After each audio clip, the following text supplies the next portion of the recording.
3월 27일 새벽 기도회를 시작하겠습니다. 찬송가 453장입니다. 예수도 알기 원하네 크고도 넓은 은혜와 대속해 주신 사랑을 간절히 알기 원하네. 내 평생의 소원, 내 평생의 소원, 대속해 주신 사랑을 간절히 알기 원하네. 성령이 스승 되셔서 진리를 가르치시고 거룩한 뜻을 깨달아 예수를 알게 하소서. 내 평생의 소원, 내 평생의 소원, 대속해 주신 사랑을 간절히 알기 원하네. 성령의 감화 받아서 하나님 말씀 배우니 그 말씀 안절안절이 내 맘에 교훈되도다. 내 평생의 소원, 내 평생의 소원, 대속해 주신 사랑을 간절히 알기 원하네. 예수가 계신 보좌는 영광에 둘려 있도다. 평화의 왕이 오시니 그 나라 왕성하도다. 내 평생의 소원, 내 평생의 소원, 대속해 주신 사랑을 간절히 알기 원하네. 아멘. 우리 함께 말씀 보겠습니다. 마가복음 11장입니다. 마가복음 11장 1절에서 19절까지 말씀 함께 봉독하도록 하겠습니다. 그들이 예루살렘에 가까이 와서 감람산 벳바게와 베다니에 이르렀을 때에 예수께서 제자 중 둘을 보내시며 이르시되 너희는 맞은편 마을로 가라. 그리로 들어가면 곧 아직 아무도 타보지 않은 나귀 새끼가 매어 있는 것을 보리니 풀어 끌고 오라. 만일 누가 너희에게 왜 이렇게 하느냐 묻거든 주가 쓰시겠다 하라. 그리하면 즉시 이리로 보내리라 하시니 제자들이 가서 본즉 나귀 새끼가 문 앞에 거리에 매어 있는지라. 그것을 푸니 거기 서 있는 사람 중 어떤 이들이 이르되 나귀 새끼를 풀어 무엇 하려느냐 하매 제자들이 예수께서 이르신 대로 말한대 이에 허락하는지라. 나귀 새끼를 예수께로 끌고 와서 자기들의 겉옷을 그 위에 얹어 놓음에 예수께서 타시니 많은 사람들은 자기들의 겉옷을 또 다른 이들은 들에서 뺀 나뭇가지를 길에 펴며 앞에서 가고 뒤에서 따르는 자들이 소리 지르되 호산나 찬송하리로다. 주의 이름으로 오시는 이여 찬송하리로다. 오는 우리 조상 다윗의 나라여 가장 높은 곳에서 호산나 하더라. 예수께서 예루살렘에 이르러 성전에 들어가사 모든 것을 둘러보시고 때가 이미 저물매 12 제자를 데리시고 베다니에 나가시니라. 이튿날 그들이 베다니에서 나왔을 때에 예수께서 시장하신지라. 멀리서 잎사귀 있는 한 무화과 나무를 보시고 혹 그 나무에 무엇이 있을까 하여 가셨더니 가서 보신즉 잎사귀 외에 아무것도 없더라. 이는 무화과의 때가 아님이라. 예수께서 나무에게 말씀하여 이르시되 이제부터 영원토록 사람이 내게서 열매를 따먹지 못하리라 하시니 제자들이 이를 듣더라. 그들이 예루살렘에 들어가니라. 예수께서 성전에 들어가사 성전 안에서 매매하는 자들을 내쫓으시며 돈 바꾸는 자들의 상과 비둘기 파는 자들의 의자를 둘러엎으시며 아무나 물건을 가지고 성전 안으로 지나다님을 허락하지 아니하시고 이에 가르쳐 이르시되 기록된 바 내 집은 만민이 기도하는 집이라 칭함을 받으리라고 하지 아니하느냐. 너희는 강도의 소굴을 만들었도다 하시매 대제사장들과 서기관들이 듣고 예수를 어떻게 죽일까 하고 꾀하니 이는 무리가 다 그의 교훈을 놀랍게 여김으로 그를 두려워함일러라. 그리고 날이 저물매 그들이 성 밖으로 나가더라. 아멘. 오늘 본문의 사건이 일어나는 장소는 예루살렘 성전 외곽에 있는 이방인의 뜰입니다. 그 넓이가 무려 가로 200, 세로 450m나 되는 굉장히 큰 광장이었습니다. 이 초대형 광장에서 사람들이 유월절 절기를 지키기 위해 환전도 하고 제물로 바칠 짐승을 구입하고 있는 것입니다. 그렇다면 그 당시 유월절 절기는 어느 정도의 규모였을까요? 요세푸스에 의하면 바쳐지는 제물의 양은 어린 양만 25만 5천 마리 정도였다고 합니다. 그렇다고 하면 사람들의 숫자는 그보다 훨씬 많았을 것입니다. 근데 이토록 풍성하고 겉으로 볼 때는 아무 문제 없어 보이는, 그리고 종교 절기를 잘 지키고 있는 이스라엘 백성들을 향해 예수님은 충격적인 일을 벌이십니다. 그것이 15절에 잘 나타나 있는데요. 한번 보시겠습니다. 그들이 예루살렘에 들어가니라. 예수께서 성전에 들어가사 성전 안에서 매매하는 자들 내쫓으시며 돈 바꾸는 자들의 상과 비둘기 파는 자들의 의자를 둘러엎으시며. 이제 예수님께서 예루살렘 성전에 들어가셔서 먼저 매매하는 자들을 내쫓아 버립니다. 아예 성전 밖으로 내쫓아 버리시는 것입니다. 그리고 나서 돈 바꾸는 자들의 상을 엎어버립니다. 그리고 더 나아가서 비둘기 파는 자들의 의자까지 둘러보십니다. 요즘 신학자들은요, 이것을 성전 심판 사건이라고 부릅니다. 그렇다면 왜 예수님께서는 열매 맺지 못하는 무화과 나무를 심판하신 것처럼 예루살렘 성전을 이처럼 충격적으로 심판하시는 것일까요? 그 이유가 17절 말씀에 나옵니다. 같이 보시면요. 이에 가르쳐 이르시되 기록된 바 내 집은 만민이 기도하는 집이라 칭함을 받으리라고 하지 아니하였느냐? 너희는 강도의 소굴을 만들었도다. 예수님께서 이 행위를 마치고 나서 가르치십니다. 여기서 가르치시다라는 단어가 에디다스켄이라는 단어인데요. 미완료형입니다. 무슨 말이냐면 예수님께서 한번 단회적으로 가르치신 것이 아니라 반복적으로 가르쳤다는 것을 의미합니다.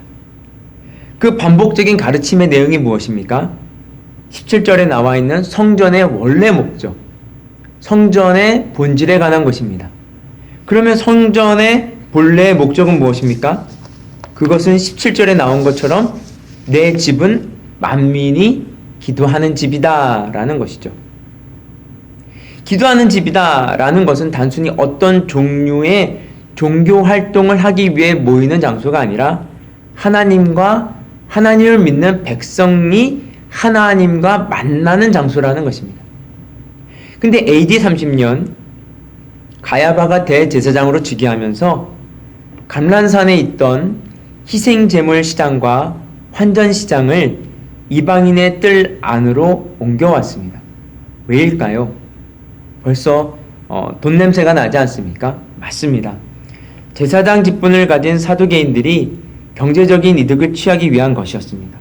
그리고 이 상인들과 사두개인들은 철저하게 결탁합니다. 어떻게 하냐면 만약 유대인들이 다른 곳에서 희생제물을 가지고 오면 흠이 없고 순전한 것임에도 불구하고 불합격 판정을 내립니다. 그러면 어떻게 되겠습니까?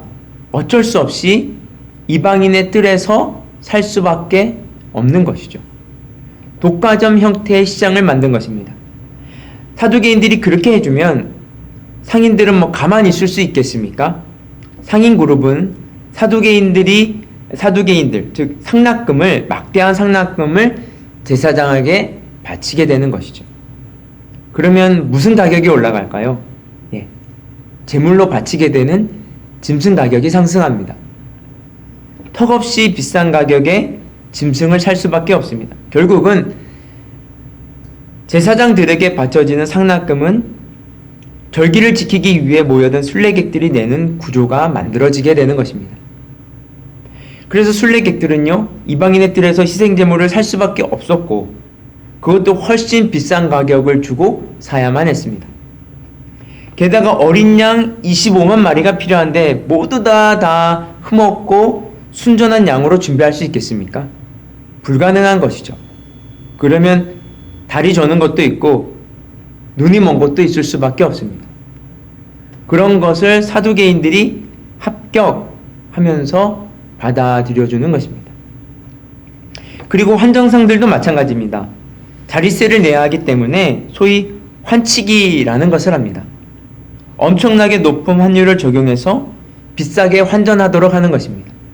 그러면 환전상들은 높은 이윤을 얻을 수 있고 이들 역시 제사장들에게 상납하게 되는 것이죠. 여러분, 이 모든 불의한 매매 행위가 어디에서 행해지고 있는 것입니까? 성전 안에 있는 이방인의 뜰에서 행해지고 있습니다. 그리고 이것으로 인한 막대한 자금은 이 제사장 그룹들, 즉 사두개인들에게 흘러 들어가고 있는 것이죠. 감난산에 있던 환전시장과 재물매매시장이 성전으로 들어오게 된 이후 이 성전은 말 그대로 강도의 소굴이 되었습니다. 솔직히 강도의 소굴은 누가 만들었습니까? 절기를 지키기 위해 모여든 그런 디아스포라 유대인들이 만든 것은 아닙니다. 이들의 종교적 행위를 이용해서 자신의 이익을 취하려고 하는 종교 지도자들과 상인들이 성전을 강도의 소굴로 만들어버린 것입니다. 여러분 어떻습니까? 겉으로 보기에는 거의 완벽합니다. 사람들이 종교 절기를 지키지 않는 것이 아닙니다. 많은 사람들이 모이고 있습니다. 예배를 드리지 않는 것이 아닙니다. 제물을 드리고 있습니다. 헌금을 드리지 않는 것이 아닙니다. 헌금을 드리고 있습니다. 그런데 무엇이 문제입니까? 잎사귀는 있는데 열매는 없는 무화과 나무인 것이죠. 그 종교 시스템을 자세히 들여다보면 그 안에는 하나님께서 기도하시는 성전의 본 모습과 성전의 열매는 없습니다. 성전이 맺어야 할 열매가 무엇입니까? 성전은 만민이 기도하는 집이기에 하나님과 하나님의 백성들의 만남이 바로 성전이 맺어야 하는 열매입니다. 그곳은 강도의 소굴이 되어서는 절대로 안 되는 곳이었습니다. 그런데 그것마저도 강도의 소굴이 되었습니다. 그렇다면 성전 바깥 세상은 어땠을까요? 그보다 더하면 더했지 덜하지는 않았을 것입니다. 그래서 예수님께서 이제 하나님의 집을 하나님의 집으로 만들기 위해 어떻게 하십니까? 매매하는 자들을 내어 쫓으시고 황전하는 상들을 뒤엎어 버리십니다. 이것은 유대인들에게 굉장히 충격적인 장면일 수밖에 없습니다. 왜냐하면 이스라엘 백성들의 신앙관 속에서는 메시아가 가장 우선적으로 해야 할 일은 바로 이 이방 신전을 심판하는 것이었습니다. 그런데 하나님의 심판이 가장 먼저 임해야 될 저 이방 신전이 아니라 오늘 본문에 나타난 장면은 바로 예루살렘 성전이 그 심판의 대상이 되어버렸기 때문입니다. 여러분, 예수님의 가장 우선적인 관심이 어디를 향하고 있습니까?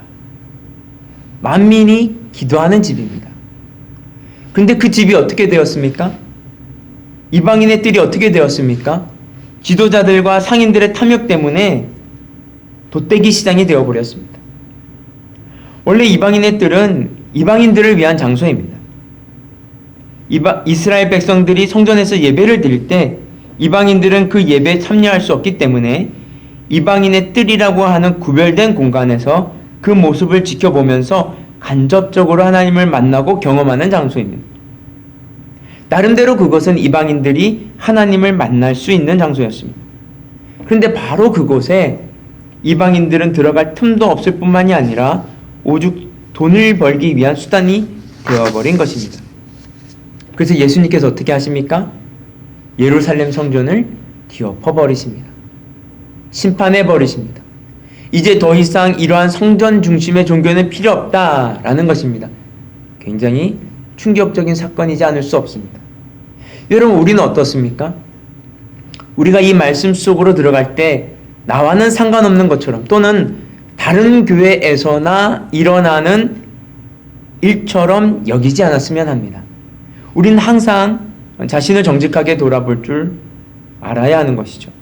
우리들은 어떻습니까? 오늘날 저와 여러분들을 보면서 교회는 있는데 예수님께서 그 교회를 내 교회다라고 말할 수 있을런지, 예배를 드리는데 이 예배는 내가 기쁨으로 받는 예배다라고 말할 수 있을런지, 우리가 주를 위해서 헌신하고 봉사하는데 내 마음에 합한 정결한 헌신이다라고 말할 수 있을런지. 물론 우리가 죄인이기 때문에 모든 부분에서 완벽하고 온전할 수 없습니다. 그러나 정직하게 우리가 오늘 본문과 지난 본문을 기억하면서 풍성한 무화과 나무의 잎은 자랑하지만 뿌리채 말라버린 무화과 나무의 실체, 그리고 유월절 절기를 지키면서 엄청난 종교적인 행위와 헌신들이 있는 것 같지만 각자의 이기적인 욕망과 탐욕이 결탁하여 만들어 놓은 이 화려한 종교적 퍼포먼스를 바라보면서 어떻게 보면 이것이 우리의 민낯이 아닌가 하는 두려움을 가지게 됩니다. 저와 여러분들이 오늘 말씀을 참으로 무겁게 받아들이기를 원합니다. 내 속에서 새로운 시작이 일어날 수 있도록 말씀을 죽이지 말고, 예수를 죽이지 말고, 하나님의 실체를 죽이지 말고, 내 속에 있는 탐욕과 이중성을 죽이면서 내가 성전이 되어 가도록, 내가 기도하는 집이 될 수 있도록 애쓰시고 주께 나아가시는 저와 여러분 되시기를 주님의 이름으로 축복합니다. 함께 기도하겠습니다. 하나님, 우리의 예배의 처소가, 우리가 주께 드린 예배의 장소가 이와 같지는 않은지요. 주님, 우리가 매일매일의 삶 속에서 드리는 삶의 예배뿐만이 아니라 우리의 공적인 예배에 이르기까지 정말 주님께서 기뻐 받으시는 산 제사가 될 수 있도록 주님 축복하시고 인도하여 주시옵소서. 이 모든 말씀 예수 그리스도의 이름으로 기도드렸습니다. 아멘. 이어서 우리 공동체와 나라를 위한 기도가 있습니다. 기도가 끝나시고 나면 자연스럽게 개인 기도 제목 가지고 기도하는 시간 갖도록 하겠습니다.